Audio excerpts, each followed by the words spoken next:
নমস্কার বন্ধুরা, welcome to Rupa's food story চ্যানেলে তোমাদের জানাই অনেক অনেক স্বাগত। আজকে আবার একটা দারুণ রেসিপির সাথে আমি হাজির হয়ে গেছি। আজকে করে দেখাবো সুজি দিয়ে একটা হালকা ফুলকা ব্রেকফাস্ট রেসিপি। আর এই রেসিপিটা বানাতে কিন্তু একদম নামমাত্র তেল লাগে। নামমাত্র তেল দিয়ে বন্ধুরা এত সুন্দর একটা ব্রেকফাস্ট রেসিপি তৈরি করা যায়, তোমরা সেটা না দেখলে বুঝতেই পারবে না। আর ভেতরে থাকবে আলুর পুরে ঠাসা।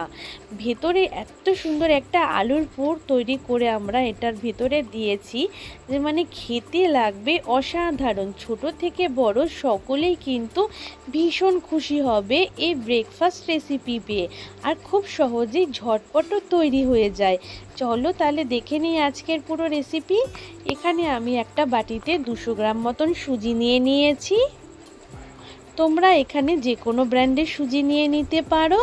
এবার এখানে আমি একটা বড় মিক্সিং জার নিয়ে নিয়েছি, তাতে একবারেই আমি সুজিটাকে সুন্দর করে একটা পেস্ট তৈরি করে নিতে পারবো। তার জন্য যেই বাটি মেপে আমি এখানে সুজি নিয়েছি সেই বাটি মেপে কিন্তু আমি 1.5 বাটি মতন জল এখানে দেব। প্রথমে দেখো এক বাটির থেকে যেটুকু কম সুজি নিয়েছিলাম সেই আন্দাজে জল দিয়েছি। আবার পরে দিয়ে দিলাম 1/2 বাটি মতন জল। তা জল দেওয়া হয়ে গেছে। এবার মিক্সিং জারের ঢাকনা আটকে সুন্দর করে কিন্তু এটার একটা পেস্ট আমরা তৈরি করে নেব। দেখো খুব সুন্দর করে কিন্তু একটা পেস্ট তৈরি করে নিয়েছি। আর মিক্সিং জারে কিন্তু এত সুন্দর একটা পেস্ট কিন্তু ভালো মতন করা যায়। তারপর দেখো এই পেস্টটাকে একটা বড় বাটিতে ঢেলে নিয়েছি। তা এখানে মিক্সিং জারের মধ্যে আরও কিছুটা পেস্ট রয়েছে, তাই সামান্য একটু জল দিয়ে মিক্সিং জারটা ধুয়ে সেই জলটা নিয়ে নিলাম, খুব সামান্যই জল। তারপর খুব ভালো করে এবার আবার কিন্তু আমি মিশিয়ে নিচ্ছি সুজির পেস্টটাকে। যেহেতু আবার একটু জল পড়েছে তাই খুব ভালো করে মিশিয়ে নিয়েছি।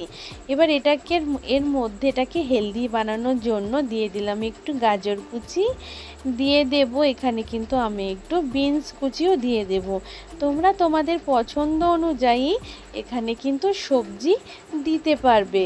আমার হাতের কাছে এখানে গাজর আর বিনস ছিল, তোমরা চাইলে ক্যাপসিকামও কুচি করে দিতে পারো। আর দিয়ে দিয়েছি একটু ধনিয়া পাতা কুচি, দিয়ে খুব ভালো করে নেড়ে চেড়ে কিন্তু এটার মধ্যে আমি মিশিয়ে নিয়েছি সবজিগুলোকে। এবার এখানে টেস্টের জন্য দিয়ে দিলাম লবণ। লবণটা একটু বুঝে দেবে, খুব বেশি যাতে না হয়। আর সামান্য একটু চিনি দিয়ে দিয়েছি। একটু টেস্ট না হলে কিন্তু কারোরই কিন্তু ছোট হোক বা বড় কারোরই খেতে ভালো লাগবে না, তাই একটু নুন মিষ্টিটা দিলে খেতে কিন্তু খুব ভালো লাগবে। এবার কিন্তু খুব ভালো করে কিন্তু সুন্দর করে কিন্তু মিশিয়ে নিয়েছি দেখো। তারপর এখানে একটা কড়াই বসিয়ে দিয়েছি গরম করতে। কড়াইতে দিয়ে দিয়েছি বন্ধুরা সাদা তেল। তার তেলটাকে কিন্তু খুব ভালো করে প্রথমে একটু গরম করে নিয়েছি। গরম হয়ে গেলে দিয়ে দিয়েছি এখানে একটু আদা কুচি, আর দিয়ে দিয়েছি একটু লঙ্কা কুচি। তার লঙ্কাটা কিন্তু তোমরা বুঝে দেবে, ঝালটা কম বেশি করে এখানে দিয়ে দেবে। তা আদা কুচি আর লঙ্কা কুচি কিন্তু আমি এখানে দিয়ে গ্যাসের ফ্লেম লো করে একটুখানি নেড়ে চেড়ে ভেজে নিয়েছি। তারপর এখানে কিছু মশলা দিয়ে দেব। দিয়ে দিয়েছি স্বাদ অনুযায়ী লবণ, হলুদ গুঁড়ো, জিরে গুঁড়ো, ধনিয়া গুঁড়ো দিয়ে দিয়েছি। দেখো সব কিছুই 1/2 চামচ করে দিয়ে দিয়েছি এখানে কাশ্মীরি লাল লঙ্কার গুঁড়ো, একটু গরম মশলার গুঁড়ো, একটু চাট মশলা আর সামান্য একটু চিনি। এই মশলাগুলো দিলে কিন্তু আলুর পুরটা খেতে কিন্তু দারুণ লাগবে। তার সমস্ত মশলাগুলোকে খুব ভালো করে কিন্তু মিশিয়ে নিয়েছি। আর অবশ্যই বন্ধুরা এই সময় কিন্তু গ্যাসের ফ্লেম কিন্তু একদম লোতে রেখে দেবে। তারপর দেখো এখানে আমি দুটো সিদ্ধ করে রেখেছিলাম আলু, একটু বড় সাইজের আলু নিয়েছি। দুটো আলু আগের থেকে ভালো করে সেদ্ধ করে নিয়েছি। সেই সেদ্ধ আলুটাকে হাতে দিয়ে আমি দেখো একটু ম্যাশ করে দিয়েছি। এবার খুব ভালো করে মশলার সাথে কিন্তু আলুটাকে খুব সুন্দর করে মিশিয়ে নেব। দেখো এইভাবে খুব ভালো করে খুন্তি দিয়ে চেপে চেপে সুন্দর করে কিন্তু সমস্ত মশলাটার সাথে আলুটাকে কিন্তু দারুণ করে কিন্তু আমরা মিশিয়ে নেব। এইভাবে কিন্তু 4-5 মিনিট একটুখানি ভালো করে নাড়াচাড়া করলে আমাদের আলুর পুরটা কিন্তু খুব সুন্দর করে কিন্তু তৈরি হয়ে যাবে। দেখো এইভাবে অনবরত নাড়াচাড়া করে নিয়েছি, আলুর পুরটা কিন্তু বেশ আঠালো ভাব চলে এসেছে। এবার এটাকে নামিয়ে ঠান্ডা করে নেব, তারপরে খুব সুন্দর করে আমরা একটা গোল টিকিয়ার শেপ দিয়ে নেব। তারপরে দেখো এখানে আবার কড়াইটাকে খুব ভালো করে ধুয়ে পরিষ্কার করে নিয়েছি। কড়াইটা গরম হয়ে গেলে সামান্য একটু তেল ব্রাশ দিয়ে ব্রাশ করে নিয়েছি কড়াইতে।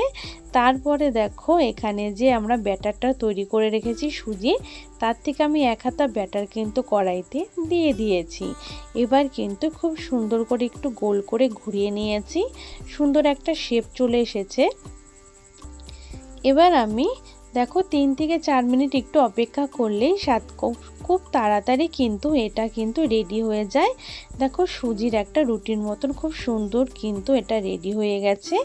এবার যে আলুর পুরটা ঠান্ডা করে রেখেছিলাম সেই আলুর পুরটাকে একটা টিকিয়া শেপ দিয়ে দিয়েছি, তাই এটা মাঝখানে দিয়ে দিয়েছি। এবার দু সাইড থেকে আগে সুন্দর করে এটাকে আমরা ভাঁজ করে নেব।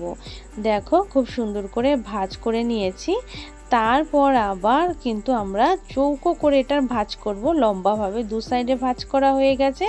এবার দুপাশ থেকে আবার একটুখানি করে এইভাবে একটু চেপে চেপে ভাঁজ করে নেব, তাহলে কিন্তু খুব সুন্দর কিন্তু এটার একটা শেপ চলে আসবে আর দেখতেও কিন্তু দারুণ লাগবে।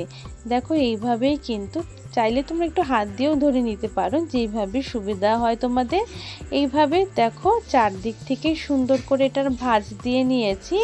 তা আমাদের দেখো নাস্তাটা কত সুন্দর রেডি হয়ে গেছে। এবার এটাকে আমরা একটু উল্টে পাল্টে এপিট ওপিট করে একটুখানি ভেজে নেব।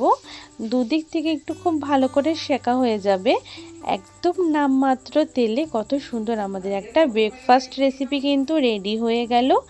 দেখো আমার শুধু কত সুন্দর করে তৈরি করে নিয়েছি। এবার আমি আরও একটা দেখো তোমাদের তৈরি করে দেখাচ্ছি। আবার আমি কড়াইতে একটু তেল ব্রাশ করে নিয়েছি, তারপর আবার 1 হাতা ব্যাটার এখানে আমি দিয়ে দিয়েছি। এবার আবার কড়াইটাকে একটুখানি ঘুরিয়ে ব্যাটারটা একটু কিন্তু ছড়িয়ে নিলেই হয়ে যাবে। দেখো এখানে তোমরা চাইলে আরও বড় তাওয়া হলে সেটার মধ্যে আরও বড় করেও কিন্তু তোমরা তৈরি করে নিতে পারবে। সুন্দর করে একটু কড়াইটা ঘুরিয়ে নিয়েছি, তাতে দেখো এক জায়গায় জমে থাকবে না, ব্যাটারটা মানে সব দিকে সুন্দর করে ছড়িয়ে যাবে। এবার 3-4 মিনিট অপেক্ষা করলেই দেখো খুব সুন্দর করে রেডি হয়ে গেছে। এবার আমি দেখো এখানে যে আলু টিকিয়া শেপ দিয়ে রেখেছিলাম সেটা দিয়ে দিয়েছি। আবার আমি সুন্দর করে দুপাশ থেকে আগে সুন্দর করে ভাঁজ দিয়ে নেব। দেখো এইভাবে ভাঁজ দিয়ে নেব। তোমরা চাইলে এটা কিন্তু হাত দিয়েও একটুখানি মানে খুন্তি দিয়ে তুলে হাত দিয়ে একটু ভাঁজ করে নিতে পারো। আর এটা কিন্তু খুব সাবধানে করবে, যেহেতু একদম নরম হয় আমাদের এই নাস্তাটা, যেহেতু সুজি দিয়ে তৈরি, খুব সুন্দর নরম আর সফট, তাই চেষ্টা করবে আস্তে আস্তে ধীরে ধীরে করা, যাতে এটা ভেঙে না যায়। দেখো খুব সুন্দর করে এইভাবে আমরা কিন্তু চারপাশ থেকে কিন্তু সুন্দর করে এটাকে ভাঁজ করে নিয়েছি। দেখো আর দেখতেও কিন্তু কত সুন্দর লাগে, যেমনি দেখতে সুন্দর তেমনি কিন্তু এটা একটা হেলদি ব্রেকফাস্ট রেসিপি।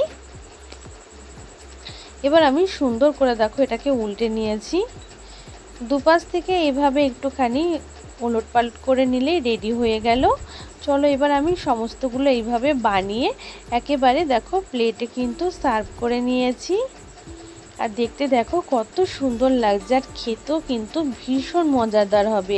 ভেতরে যেহেতু আলুর পুর ভরা আছে তাই কিন্তু খেতে অসাধারণ লাগবে। তোমরা চাইলে ছোট এবং বড়দের ব্রেকফাস্টেও দিতে পারো কিংবা টিফিন বক্সেও দিতে পারো, খুব ভালো লাগবে খেতে। তাই একদম নামমাত্র তেলে কত সুন্দর সুজি দিয়ে একটা আমাদের নাস্তা রেসিপি রেডি হয়ে গেল। বন্ধুরা আশা করছি আজকের ভিডিওটাও তোমাদের কাছে খুব ভালো লাগবে। ভালো লেগে থাকলে বন্ধুরা প্লিজ ভিডিওতে একটা লাইক করো, তোমাদের একটা লাইক আমার জন্য কিন্তু খুবই মূল্যবান। তা অবশ্যই বন্ধুরা লাইক করতে ভুলো না। এই ছোট্ট বন্ধুর চ্যানেলটাকে তোমরা একটু এগিয়ে নিয়ে যেও তোমাদের ভালোবাসা দিয়ে। তাই তোমাদের ভালোবাসা সবসময় আমি আশা করে থাকি। আর ভালো লাগলে কিন্তু অবশ্যই শেয়ার করতে ভুলবে না। তোমাদের বন্ধু এবং ফ্যামিলি ফ্রেন্ডের মাঝে একটু বেশি করে ভিডিওটা শেয়ার করে দিও, সেই সমস্ত বন্ধুরাও যাতে এই ভিডিওটা দেখতে পায়। আর আমার চ্যানেলে নতুন বন্ধু এসে থাকলে অবশ্যই চ্যানেলটা সাবস্ক্রাইব করে নেওয়ার অনুরোধ রইল। পাশে থাকা বেল আইকনটাও প্রেস করে দিও, আমার সমস্ত ভিডিওর নোটিফিকেশন সবার আগে তোমার কাছে